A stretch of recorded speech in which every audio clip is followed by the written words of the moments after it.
Bismillahirrahmanirrahim. Assalamualaikum warahmatullahi ta'ala wabarakatuh.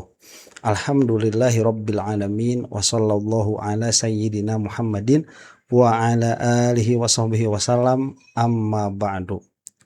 Semakin nampak saja bagi kita permasalahan ijazah ini memang diundur-undur. Kalau di Sunda itu undur-undur itu ada hewan tuh yang katanya sih mundur terus katanya ya. Itu diundur-undur terus. Bukan hanya di dalam permasalahan hukumnya sebagaimana nampak di depan mata kita sekarang, tetapi juga permasalahan di ruang publiknya. Nah, kemarin baru saja kita itu membahas tentang reaksi Joko Widodo terhadap laporannya Pak Yusuf Kalla di satu tempat ya, yang mengatakan saya tidak mau berspekulasi. Padahal yang membuat spekulasi di belakang permasalahan ijazah ini ada bohir kan Jokowi itu sendiri. Nah, di tempat yang lain yang bersangkutan ini Joko Widodo, aduh sampai bosan saya ngomongin namanya itu, ini menanggapi saran Pak Yusuf Kalla atas ijazah yang tidak kunjung nampak di hadapan publik. Karena mereka itu selalu mengatakan sudah ditampakkan, padahal hanya di dalam kalangan terbatas. Itu kan mirip seperti tenaga dalam ya. Tenaga dalam itu hanya berlaku kan bagi orang-orang yang berada di dalam tuh, cuman berlaku buat orang dalam.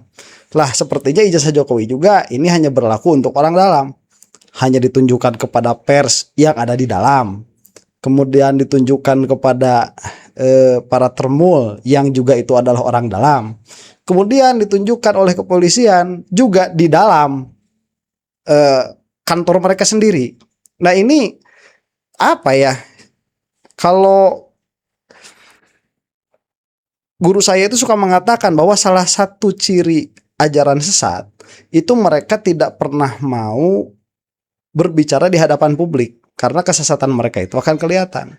Nah, saya kira ini salah satu kesesatan di dalam madhabnya Joko Widodo ya, yaitu tidak mau menampakkan ijazahnya ke khalayak umum. Dan ini logika yang sangat simpel sekali dikeluarkan oleh Pak Yusuf Kalla, dan akhirnya Jokowi nggak kuat bereaksi juga gitu. Sebagaimana akan kita saksikan nanti. Dan juga kita akan menyaksikan bagaimana kepolisian itu inkonsisten di dalam menerapkan restoratif justice. Kita juga akan menyaksikan ternyata sampai saat ini Dr. Tifa itu masih diiming-iming untuk restoratif justice. Kalau cukup waktunya, 3 video yang akan kita saksikan itu ya. Kita saksikan dulu yang pertama ini, yaitu reaksinya Joko Widodo tatkala dipinta oleh Yusuf Kalla untuk menyelesaikan permasalahan ini secepat mungkin. Kita saksikan ini. Terkait tudingan ijazah palsu, gimana mana Pak Jaka kan terseret ke nama itu, gimana tanggapannya? Saya tidak ingin berspekulasi, serahkan semuanya pada proses hukum yang ada. Kalau terkait Pak Jika yang meminta Pak Jokowi untuk menunjukkan ijazah aslinya seperti apa? Itu juga serahkan pada proses hukum yang ada. Dan memang mestinya yang menuduh itu yang membuktikan. Oke, sebentar ya. Ini kita serahkan kepada proses hukum. Ya jangan ngomong kemarin ngapain datang ke acaranya YouTuber Nusantara yang Jokowi itu tahu persis isi YouTube yang diangkat tema-temanya itu oleh YouTuber Nusantara. Kalau memang misalkan itu menunggu proses hukum, larang dong orang-orang itu untuk menyebarkan berita yang belum jelas. Itu yang pertama ya. Kemudian yang kedua, Jokowi itu mengatakan, sebentar, biar saya nggak salah ya. Hukum yang ada.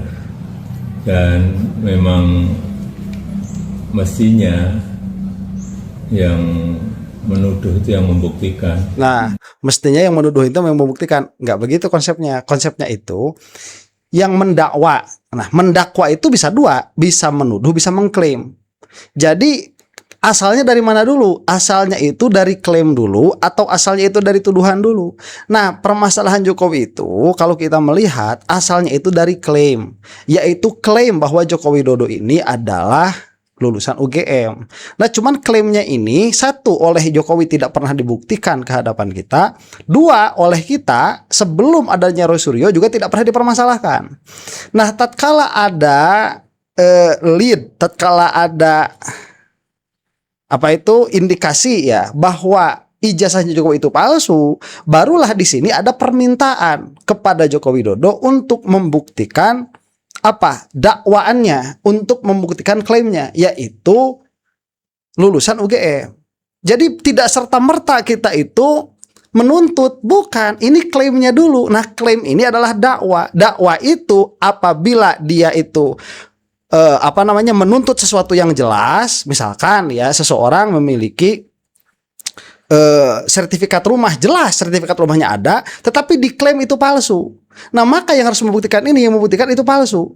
Tetapi apabila ada orang menempati rumah, kemudian kita itu mengatakan bahwa kamu kenapa tinggal di rumah itu, kemudian dia mengatakan karena saya punya sertifikatnya, kemudian kita meminta mana dakwaan kamu bahwa kamu punya sertifikat rumah, dia tidak mau menunjukkan. Loh, itu kewajibannya pada orang yang belum jelas di hadapan kita bahwa dia itu punya sertifikat rumah. Begitu, itu prosesnya. Makanya penuntut itu, yang menuntut yang harus membuktikan itu, kalau di dalam bahasa yang lebih jelas lagi itu mudda'i, pendakwa. Pendakwa itu dalam pengertian apa? Pengklaim, yang mengklaim. Nah, yang mengklaim duluan dalam permasalahan ini Joko Widodo. Jadi Jokowi yang harus membuktikan bahwa dia itu benar-benar lulusan UGM, apalagi setelah hiruk pikuk yang panjang seperti ini. Bukan saya disuruh menunjukkan. Nanti semua orang bisa menuduh dan suruh menunjukkan buktinya yang dituduh. Balik-balik. Nah, gak kebalik-balik. Jadi kalau misalkan justru ya, kalau Jokowi ini tidak mau menunjukkan apa yang seharusnya mudah sekali untuk ditunjukkan, nanti semua orang bisa mengklaim dia itu lulusan mana. Semua orang bisa mengklaim dia itu apa. Makanya dokter misalkan ya, selama tidak ada kecurigaan bahwa dia itu dokter, kan aman-aman saja. Tapi tatkala ada kecurigaan, apakah kemudian kita nih sebagai publik yang harus membuktikan bahwa dokter itu adalah dokter palsu? Kan enggak, dokter itu yang harus menunjukkan bahwa dia itu betul-betul memiliki sertifikat kedokteran, sertifikat bahwa dia itu betul-betul seorang dokter, terlegitimasi sebagai seorang dokter. Itu yang seharusnya terjadi. Gimana ya, nanti yang bolak-balik, kalau Jokowi ini tidak mau menunjukkan, yang bolak-balik justru yaitu semua orang bisa mengklaim apa yang dia inginkan untuk mengklaim. Kalau terkait ini kan Pak JK sampai melaporkan Pak Rismon ke polisi, seperti apa Pak Tangguh? Ya, bagus, diserahkan ke proses hukum itu hal yang bagus. Bagus. Berarti kalau untuk terkait tokoh besar yang sempat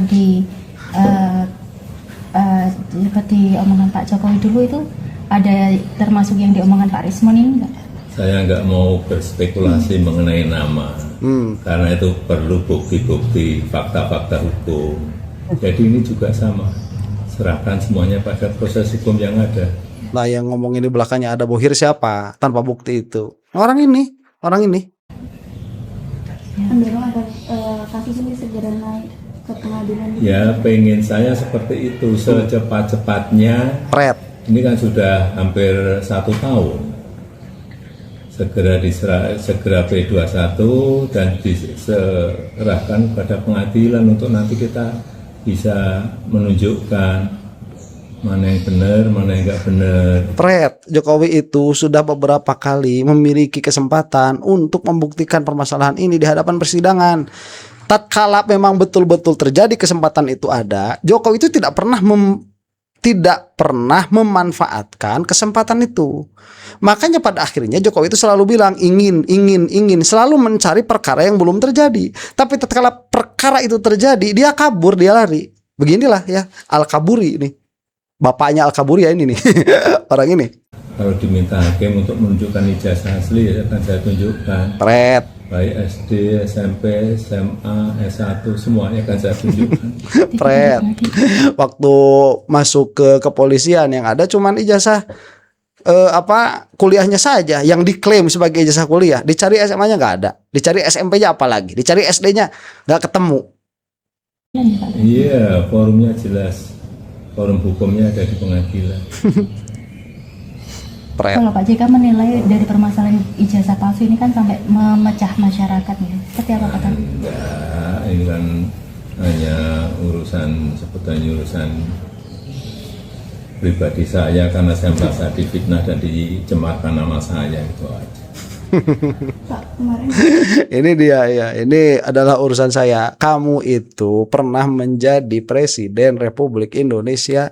Saking kamu itu kuatnya menjadi seorang presiden, pendukung-pendukung kamu sekarang, hey Joko Widodo, itu tidak ridho, tidak rela kamu itu disebut mantan presiden. Inginnya itu disebut presiden ketujuh.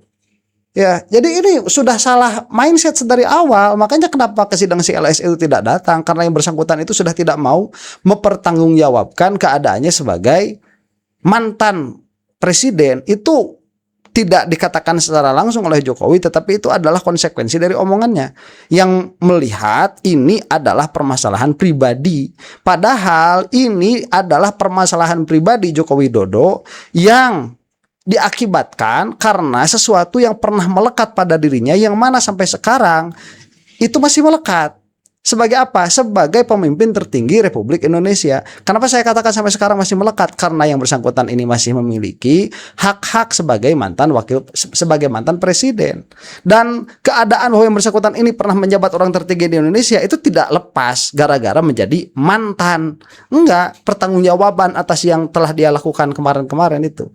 Jadi ini secara implisit ya, Joko Widodo itu tidak mau mempertanggungjawabkan keadaan dia memimpin selama 10 tahun kemarin. Itu terlihat jelas, tapi implisit ya, tidak eksplisit. sempat beredar bahwa Pak Rismon itu didanai Bapak. Itu gimana itu Pak? Logikanya. Beliau ini tersangka, ya kan? Kemudian minta RJ ke Polda Metro Jaya, ke penyidik, karena kewenangan ada di sana. Tetapi harus mohon maaf kepada yang dituduh pada saya. Saya maafkan. Masa yang yang dituduh malah memberi duit, logikanya gimana sih? Oh, yang tersangka beliau kesini kita maafkan, kok saya masih memberi duit, itu gimana logikanya? Harusnya beliau yang tersangka itu memberi duit ke saya supaya dimaafkan. Nah Jokowi, bentar, itu bilangin sama Gibran, di mana logikanya Rismon keluar dari istana wakil presiden bawa parcel. Parcel itu tetap aja dia sebuah benda yang diberikan kepada Rismon. Nggak dibayar gimana, itu di hadapan umum dibayar pakai parcel kok. Kalau misalkan pakainya logikanya ya harusnya yang ngasih duit itu misalkan Rismon sama Jokowi, bilangin itu sama anak kamu tuh, sama Gibran. Nggak jelas Gibran itu pada akhirnya logikanya Jokowi tidak sama dengan logikanya Gibran, karena pada intinya Gibran itu sedikit banyak memberikan sesuatu di hadapan publik. Ini mah jelas, yang saya katakan ini fakta loh ya, fakta ini. Rismon dikasih parcel itu materi, parcel itu ada harganya, berapapun harganya itu. Dan bilangin logika ini sama siapa, sama Gibran ya. Kalau misalkan dia katakan, oh saya tidak membayar, ini mungkin tidak terima Jokowi, saya tidak tahu. Cuman saya pun tidak tahu juga ini dari mana mulainya kok ada ada wacana bahwa Rismon ini dibayar sama Jokowi. Karena kalau di dalam penglihatan saya ini bukan urusan bayaran materi ya, ini urusannya memang intimidasi. Itu yang saya lihat. Makanya kalau tadi sama kata Jokowi dikatakan saya sudah memaafkan, enggak kok. Nanti akan ada tuh dari Polda Metro ya, setelah ini akan kita saksikan videonya. Belum sampai saat ini, karena memang Termul ini kan ikut-ikutan dalam permasalahan ijazah palsunya Jokowi itu memberikan syarat-syarat agar permintaan restoratif justice-nya Rismon itu diterima sampai SP3 permasalahan ini. Itu omong kosong lagi pada akhirnya. Logikanya seperti itu, jangan dibalik-balik lah.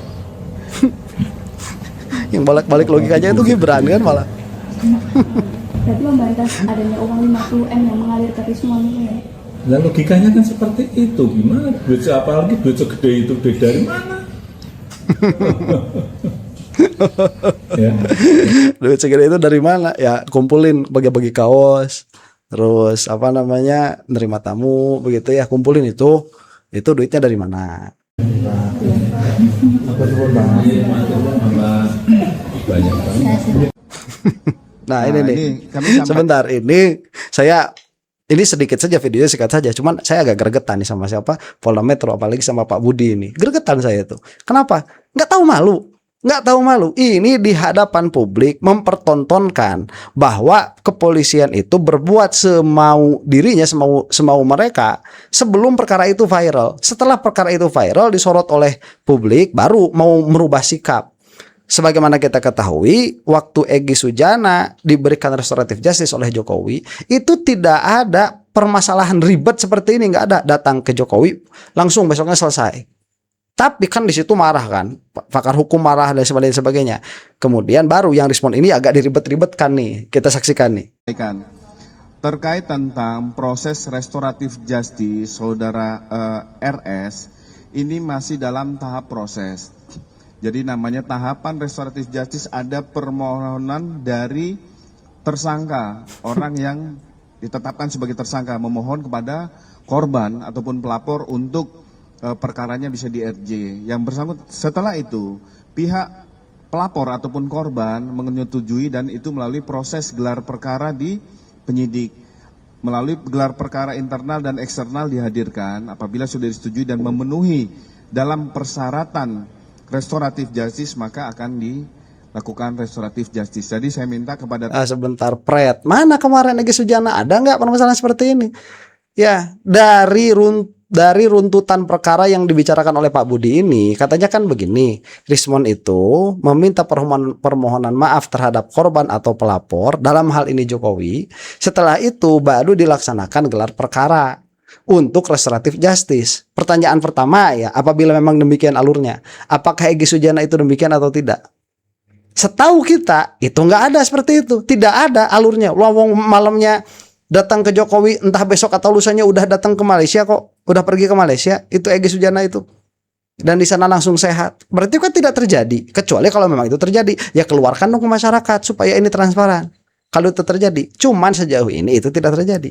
Apabila itu tidak terjadi, jika tidak terjadi loh ya, apabila itu tidak terjadi dan kepolisian ini menjelaskan kepada kita tahapan-tahapan yang harusnya dilalui, berarti pemberian restoratif justice terhadap Egy Sujana dan Damai Hari Lubis kemarin itu melanggar hukum acara.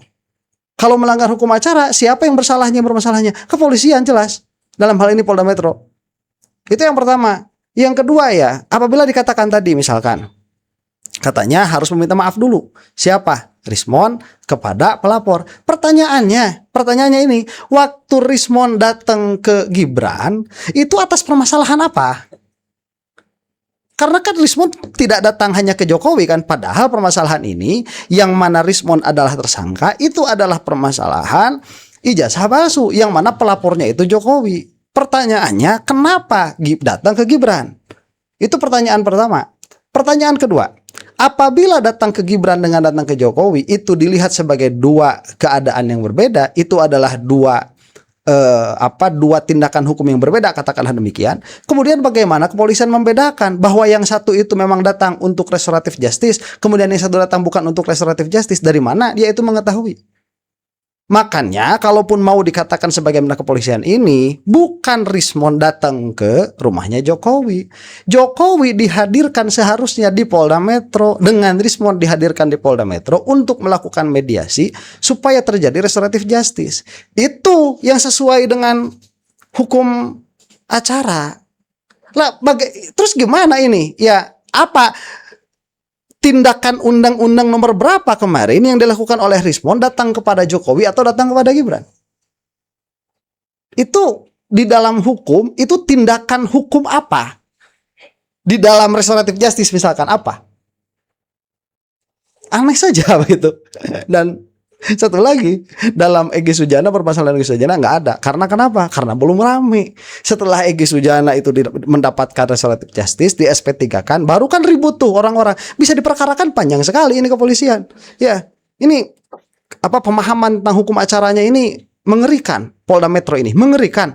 Dalam pengertian apa? Bodoh. Tidak mengetahui aturan-aturan bermain di dalam menyelesaikan suatu perkara. Ini yang kita saksikan di hadapan mata kita. Teman-teman sekalian, terkait tentang informasi itu kita masih menunggu karena proses perkara masih berjalan. Yes. Nah ini sekarang nih ya, Eli Daneti ini. Coba ya, buntut dari panjangnya permasalahan ini. Saya mendapatkan video juga bahwa Polda itu sudah mengirimkan surat kepada siapa, RRT. Sekarang itu tinggal Troya ya. Dan itu panjang permasalahannya, mungkin akan kita bahas di dalam video yang lain. Cuman efek dari kepolisian ini tidak mengikuti hukum acara sebagaimana adanya. Dan ini bukan hanya pendapat saya. Kemarin ada di Pers Bueno Point itu kan, salah seorang mantan hakim agung juga berkata hal yang sama. Jadi ini bukan murni dari dari penelitian saya, tidak. Ini sejalan dengan pendapatnya para ahli hukum. Jadi ketidakbecusan Polda Metro di dalam mengikuti hukum acara yang berlaku atau yang seharusnya diberlakukan pada permasalahan ijazah palsu Jokowi ini mengakibatkan sekarang banyak sekali intrik di belakang ini. Di antaranya adalah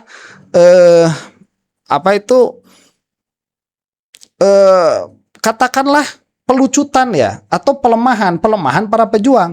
Dengan salah satunya kemarin Rismon itu waktu mengajukan restoratif justice itu sedang dalam masa yang mana seharusnya perkara ini sudah masuk ke kejaksaan. Seharusnya sudah tidak bisa itu, karena dalam waktu seharusnya berkas yang ada di Polda Metro ini sudah masuk ke kejaksaan untuk kedua kalinya. Tetapi Polda Metro tidak memberikan itu kepada kejaksaan, sehingga pada akhirnya Rismon keluar tuh. Dan sekarang lagi-lagi Dr. Tifa itu sedang dibujuk sedemikian rupa agar mengajukan restoratif justice, dan sangat terlihat oleh kita kemarin Farhad Abbas dia itu begitu kecewa tatkala Dr. Tifa itu malah konferensi pers mengatakan dia tidak akan menerima restoratif justice. Saya kira begitu ya, itu permasalahan selesai di situ. Ternyata beberapa hari kemudian, yaitu ya hari ini ada Bu Eli, yang mana Bu Eli ini ditengarai juga sebagai salah satu tokoh utama terjadinya restoratif justice Egy Sujana. Ini masih ngorek-ngorek supaya Dr. Tifa itu menerima restoratif justice atau mengajukan restoratif justice. Kita saksikan lagi nih. Pernah dikasih kesempatan dia. Cuman kalau mau RJ silakan. Tapi mereka secara telak menolak. Andai kata mungkin ya, dikatakan juga dia menolak, Bun. Dia bilang sendiri gitu. Gimana tuh, Bun? Ya kan gini. Kalau saya si Tifa, saya lihat dia tidak pernah menolak. Tuh. Cuman dari gestur-gesturnya, dari pembicaraannya, Tifa ini termasuk anak baik lah ya. Yang lebih parah, yang vokal, yang membuat masyarakat Indonesia ini agak sedikit sudah mulai membosankan dan muak, yaitu Roy Suryo ya. Sebentar, ini saya mah heran saja sama Termul itu mengatakan Dr. Tifa itu tidak pernah menolak. Jelas menolak, itu kata-katanya saya sampai mengatakan Dr. Tifa itu sekuat karang menolak restoratif justice. Itu entah gimana Bu Eli ini punya mata, punya telinga, atau mungkin tidak melihat, punya mata punya telinga tapi tidak melihat beritanya begitu, atau tidak melihat Dr. Tifa bicara. Heran saya itu. Gimana para Termul itu kok bisa seperti ini? Jadi mereka itu antara kenyataan apa yang terjadi dengan perkara yang ada di pikiran mereka itu tidak sinkron. Ya, kenyataannya Dr. Tifa itu menolak secara tegas, itu ada videonya dilakukan konferensi pers sampai Farhad Abbas itu marah-marah. Sekarang masih ada orang kayak gini. Ini di dalam pikirannya Dr. Tifa itu tidak menolak restoratif justice. Heran saya. Dan bukan 1-2 Termul seperti ini. Banyak Termul seperti ini. Gestur-gestur Roy Suryo, cara ngomongnya tuh kita memang sudah mulai muak. Tapi kalau Tifa, saya rasa masih bisa lah ya, bukan apa-apa. Karena ya terus aja bujuk terus. Sayang sekali kalau tidak menggunakan hak kita. Apakah dengan KRJ minta maaf, menutup perkara ini, apakah kita seorang pengkhianat? Apakah kita adalah orang terhina? Tidak akan pernah kita terhina. Sekalipun kita minta maaf, justru yang minta maaf yang mulia. Sebentar ya, kalaupun misalkan tidak terhina, oke lah katakan begitu. Orang minta maaf siapa yang terhina ya. Masalahnya kalau minta maaf sama Jokowi itu dikhianati. Lah lihat Rismon. Ya, Rismon itu udah balik sampai Masya Allah, sampai nenteng parsel itu tidak terhina bagaimana. Sampai nenteng parsel, balik ke belakang, pintu ditutup sama Gibran. Sampai saat ini SP3-nya masih belum jelas. Sama Termul masih digantung. Ada yang anggap teman, ada yang anggap musuh. Ya Maguchinya loh masih dipermasalahkan sampai sekarang itu. Ya, dipermasalahkan dalam pengertian digantung. Nggak ada, kelanjutannya nggak ada. Tapi ini jadi senjata kalau Rismon macam-macam. Mungkin ya dalam pengertian kalau yang kemungkinan 0,01% ijazah Jokowi itu asli, kemudian Dokter Tifa meminta maaf, apa hinanya? Nggak ada hinanya, betul. Tapi minta maaf sama Jokowi itu, Masya Allah, kamu dijungkir balikin itu. Ya, udah handsball, kena penalti, kebobolan lagi. Duh, itu udah 3 kali tuh. Lagi yang memaafkan. Nah, emang Rosario pengkhianat? Rismon pengkhianat? Kan tidak. Kenapa tidak? Siapa sih yang dikhianatinya? Aduh. Ketika dia mengeluarkan statement, apakah statement itu ada yang ngatur? Yang dikhianati Rismon itu adalah prinsipnya sendiri, pola pikirnya sendiri, perkataannya sendiri. Minimalnya itu. Kalaupun memang misalkan tidak ada komitmen dengan Dokter Tifa dan tidak ada komitmen dengan Roy Suryo, ya, yang dikhianati oleh Rismon itu prinsipnya sendiri. Nanti kita akan lihatlah perkataan Rismon beberapa bulan yang lalu itu. Itu kan jauh sekali dengan yang ada sekarang. Anda yang menonton ya lebih paham daripada saya tentang perkara itu. Hasil analisa atau penelitian dia itu pakai otak orang lain, pakai pikiran orang lain, kan tidak, pakai pikiran dia. Jika ada kecocokan dia bergabung, jika dia sudah mulai tidak cocok, ya untuk apa bergabung dengan orang yang tidak kita sepakati, yang tidak cocok dengan pendapat kita. Di sini persoalannya, jadi tidak ada pengkhianatan di sini, kecuali kalian merusak negara, baru kalian pengkhianat bangsa. Ya, kalaupun tidak berkhianat ya kita musalamah lah. Musalamah itu setuju tapi tidak begitu. Kita ikuti saja alur berpikirnya siapa? Bu Eli ini. Ya, tapi Rismon dikhianati sekarang. Lihat saja. Makanya kenapa setelah Rismon itu sekarang mentok sana sini kan? Karena yang diinginkan oleh para termul itu akhirnya tidak terjadi.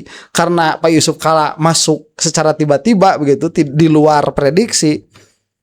Keluar lagi nih bahasa Dokter Tifa supaya menerima restoratif justice. Bahasanya kan begitu, supaya menerima, supaya mengajukan, supaya mengajukan. Cuman kan supaya menerima, karena tawaran RJ ini datangnya dari para termul seperti Bu Eli ini. Atau kalian ada bos, ada ketua, baru kalian mengkhianati ketua atau bos kalian. Itu yang dikatakan ukuran dari pengkhianat. Makanya saya sampaikan apa yang disampaikan oleh Bang Egy, saya sampaikan saat ini. Ya, azas tahu diri dan azas tahu batas, ya. Tahu dirilah kita dan tahu bataslah kita. Karena segimanapun kita ingat apa yang kita tanam itu yang kita tuai. Ya. Kita tanamkan kebaikan, kita akan mendapatkan kebaikan. Baik, dan harus ingat juga bahwa ini adalah hasil menanam Jokowi 10 tahun. Ya, itu yang kita lihat. Dan kalau misalkan mengatakan siapa yang dikhianati, lah Rismon itu sampai mengatakan harganya ijazah Jokowi itu tidak lebih mahal daripada tisu toilet. Dan perkataan itu berlandaskan dari perkataan Rismon yang sangat panjang sekali. Lah kemudian sekarang tiba-tiba dirubah itu tanpa menunjukkan analisa yang baru. Ini pengkhianatan. Jadi minimalnya Rismon itu berkhianat kepada dirinya sendiri. Minimalnya. Tidak usah menyebutkan kita berapa orang yang tadinya seperjuangan merasa dikhianati. Demikian dulu ya. Ini saya mau jualan apa ini? Ini saja, ini ada pulpen. Ini pulpen yang biasa dipakai untuk logat ya. Namanya High Tech Pilot. Ini yang saya pakainya 0,25. Tipis sekali, yang paling tipis.